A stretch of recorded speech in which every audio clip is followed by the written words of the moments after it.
ভাই ও বোনেরা, সেটা জানেন আন্দোলনরত পাবলিক বিশ্ববিদ্যালয়ের শিক্ষকদের সংগঠন বাংলাদেশ বিশ্ববিদ্যালয় শিক্ষক সমিতি ফেডারেশনের 13 জন শিক্ষক নেতা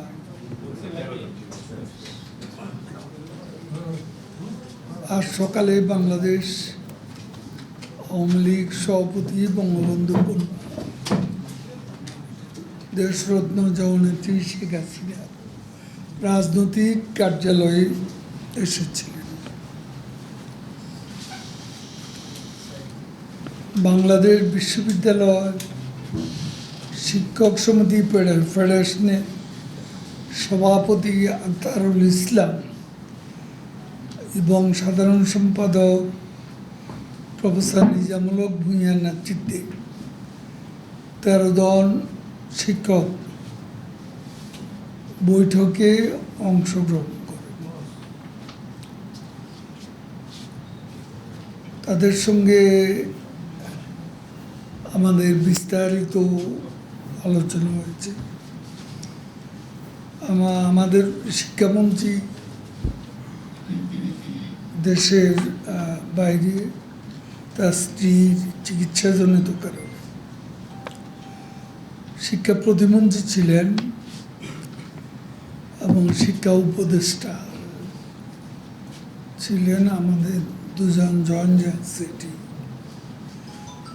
মাহবুবুল আলম হানিফ, বাহাউদ্দিন নাসিম আর ফরমা বাহাউদ্দিন,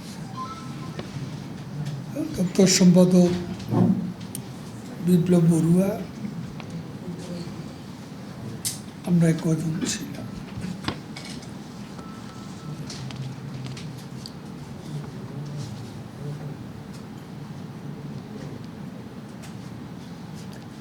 তবে এখানে একটা বিষয় আমাদের একটু কনফিউশন ছিল। সর্বজনীন পেনশন স্কিমের আওতায় সরকারি স্বায়ত্তশাসিত সকল প্রতিষ্ঠান অন্তর্ভুক্ত হবে 2025 সালের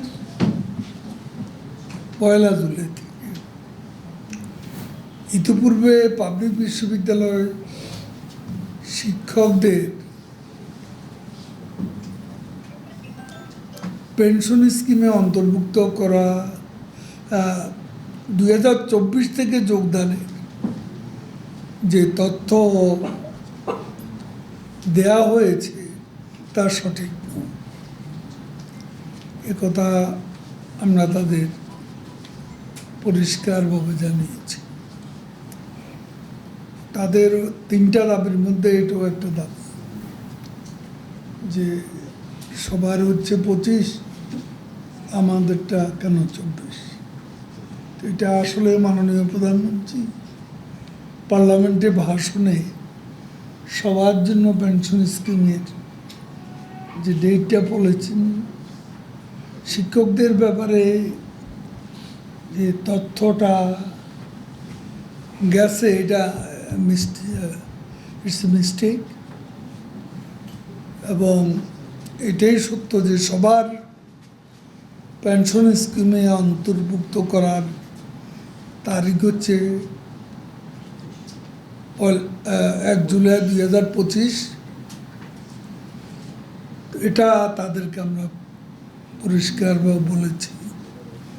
এছাড়াও শিক্ষকদের দাবি সুপার গ্রেড ও স্বতন্ত্র উচ্চ বেতন স্কেল প্রদানের বিষয়টি আলোচনা হবে। আমরা পাবলিক বিশ্ববিদ্যালয়ের সকল শিক্ষকের মর্যাদা, আর্থিক সুবিধা অসুবিধা বিষয়ে আলোচনা করে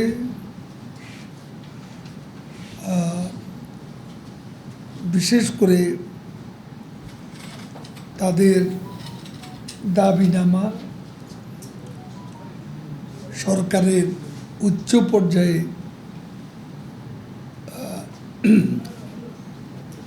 তারা লিখিত যে বক্তব্য দিয়েছেন, প্রধানমন্ত্রী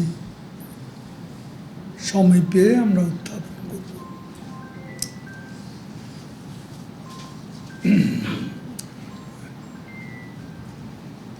পরবর্তী সিদ্ধান্ত আমরা আলাপ আলোচনা করে নেব। আলাপ আলোচনার ভিত্তিতে আশা করি সকল সমস্যার অচিরে সমাধান হবে। আমরা বিশ্ববিদ্যালয়ের শিক্ষকদের কর্মবিরতি কর্মসূচি প্রত্যাহার করার জন্য অনুরোধ করেছি। শিক্ষক নেতৃবৃন্দ সাংগঠনিকভাবে তাদের ফেডারেশনের নেতৃবৃন্দের সঙ্গে আলোচনা করে সিদ্ধান্ত গ্রহণ করবেন বলে জানিয়েছে।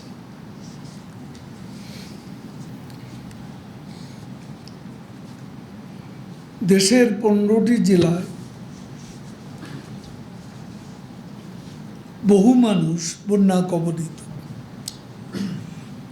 বন্যা কবলিত জেলাগুলো হলো কুড়িগ্রাম, লালমনিরহাট,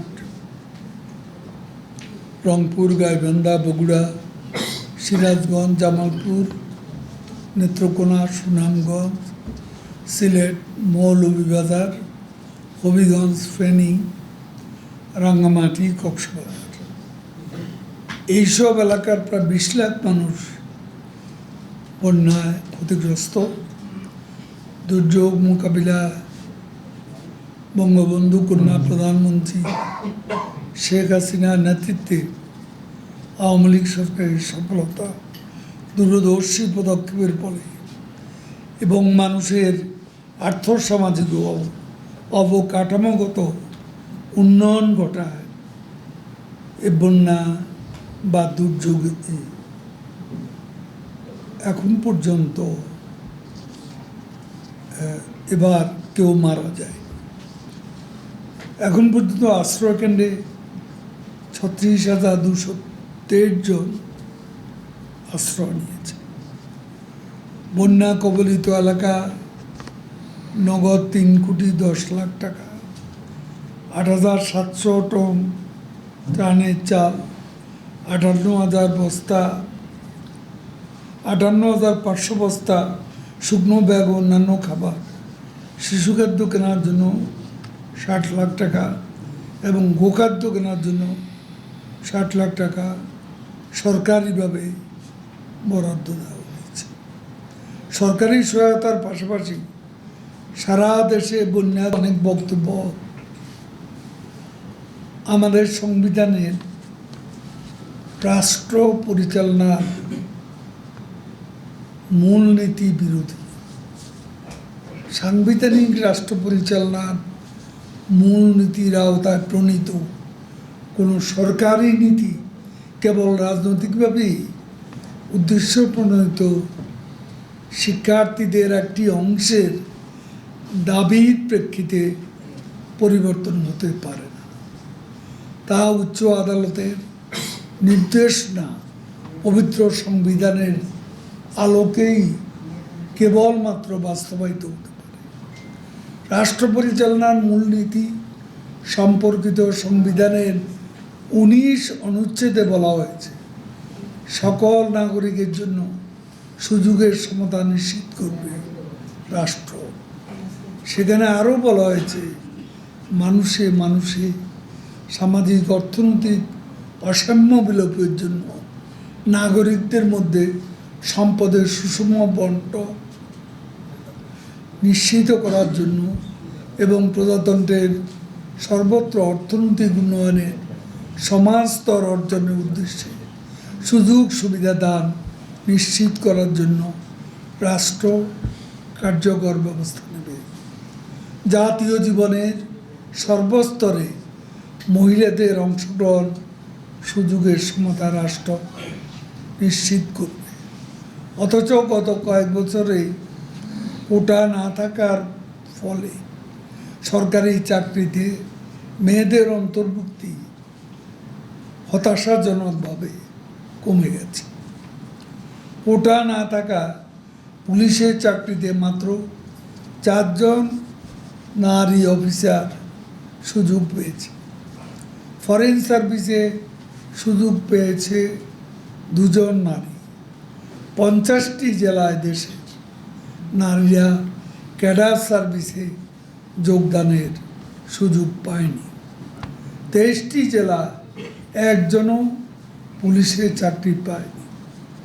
সংবিধানের উল্লেখিত বিধানের উদ্দেশ্য হচ্ছে রাষ্ট্রের সকল জনগোষ্ঠী যাতে সরকারি চাকরি সহ সকল ক্ষেত্রে সমানভাবে সুযোগ পায়, রাষ্ট্র সমাজে যাতে কোনো বৈষম্য না থাকে সেজন্য এই ব্যবস্থা রাখা হয়েছে।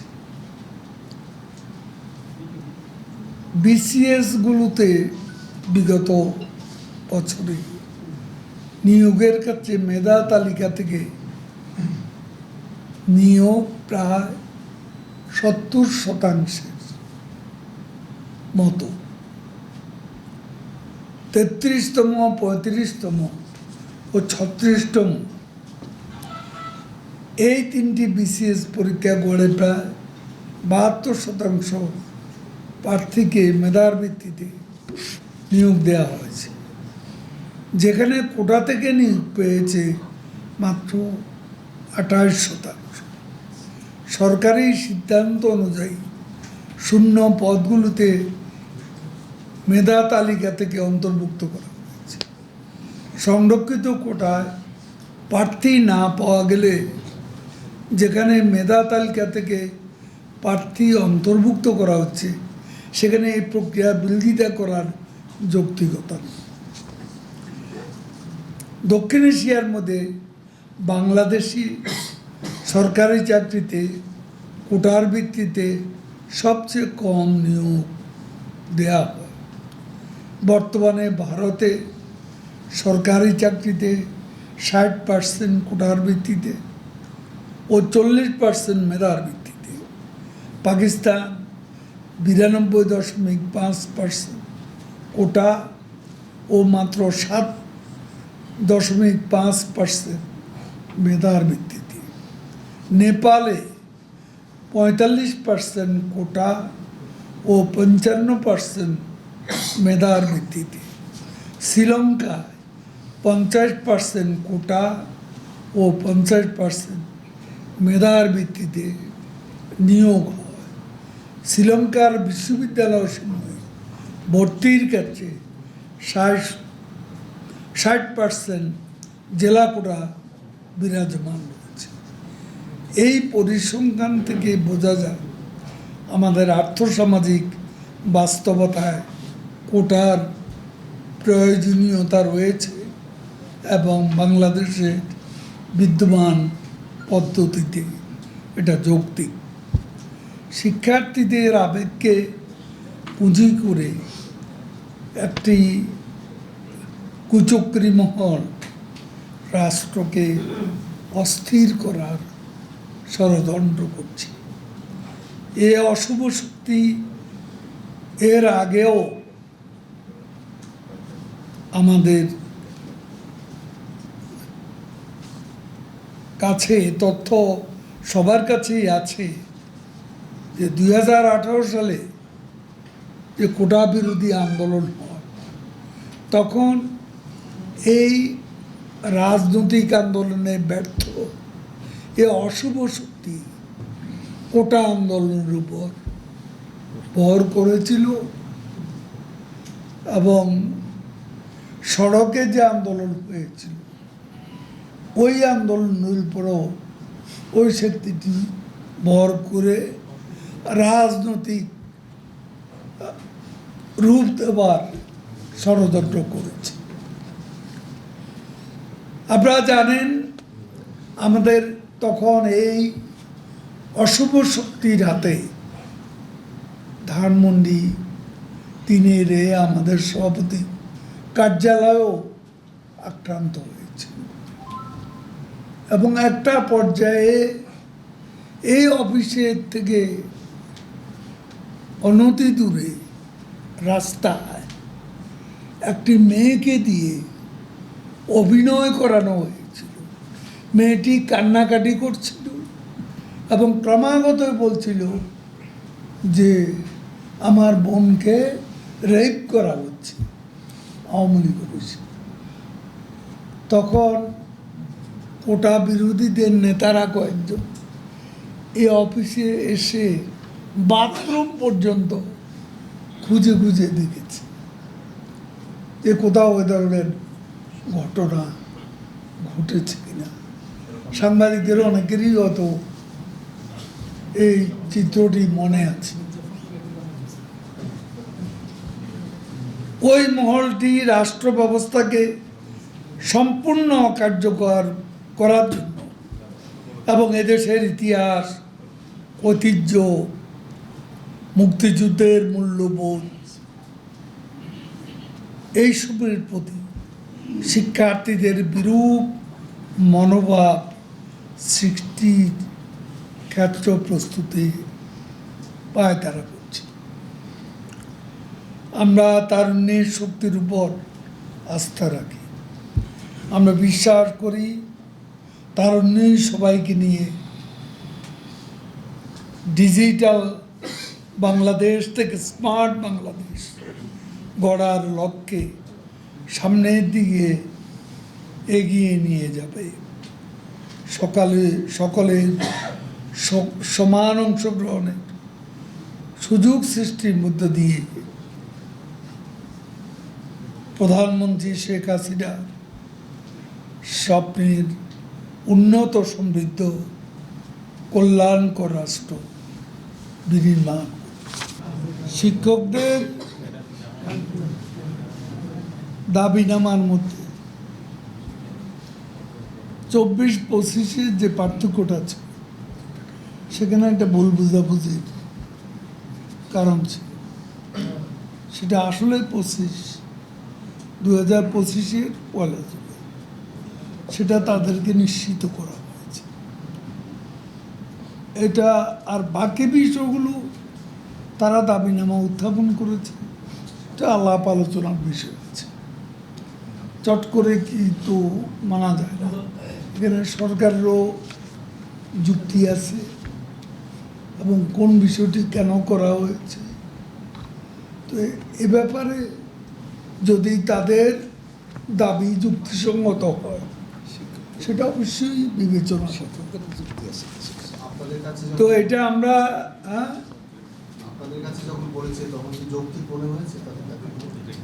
যৌক্তিক মনে হয়েছে এভাবে আমি মন্তব্য করতে পারি না, যেহেতু আমার কাজ ছিল তাদের থেকে শোনা। আর একটা বিষয় মিসআন্ডারস্ট্যান্ডিং দূর করা, সে পর্যন্ত আমি করেছি। অতিরিক্ত কিছু আমার করার কোনো সুযোগ নেই। আর আপনি যেটা বলছেন কোটা, একটাই জবাব, এক লাইন, আইন তার নিজস্ব গতি।